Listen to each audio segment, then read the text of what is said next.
Tonight, we are looking to reconcile, to align positions and pronouncements with realities and actions.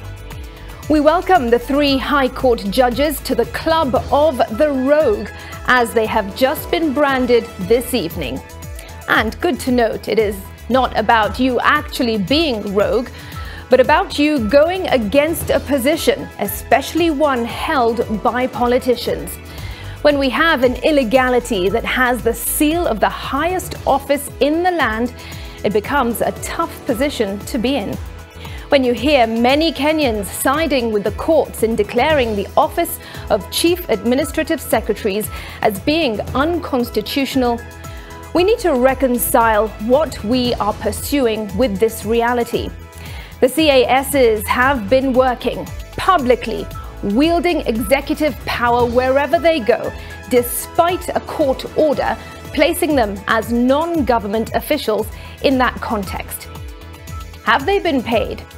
If so, it is illegal. And will they refund Kenyans money? Thing is, it's hard to prove if they got paid or not. But may they reconcile their values with the expectation attached to the high positions of influence they have and desire to have.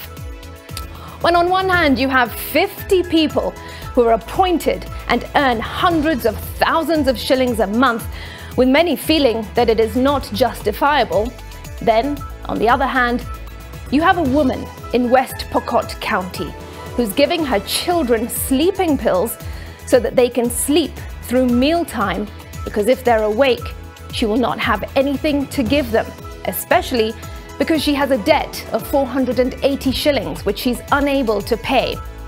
It's a tough juxtaposition to reconcile.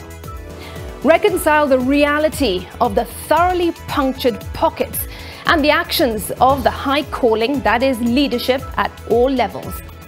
From home to school, work, community, all the way up to government. The fuel prices Kenyans are paying at the pump are, painfully and plainly put, illegally there. This is if we choose to go by the law, by the court orders. Kenyans are feeling the pain and the government is fueling the strain. And this is not just about the steep prices, but about a precedent that is a potential trigger to disastrous happenings, with anarchy being in that list of dangers. We must jealously and religiously guard our future, that of our children and generations to come, even when it is uncomfortable. Kenyans are trying to reconcile this. The same people who slammed their predecessors for ignoring court orders are the very ones doing the same thing. Both the previous administration and the current ones choosing to obey what works for them, but in the same breath, praising the need to abide by the law. The rule of law is, once again, as it was in parts of the Uhuru Kenyatta administration, being trampled underfoot. And the right thing to do is having fellowship with our shoe soles. We must think hard about the state of our souls. We are trying to reconcile how to inspire our children to do right, to follow the rules, even when they are uncomfortable with them. But do so because it is what is right, when we ourselves are not walking the talk.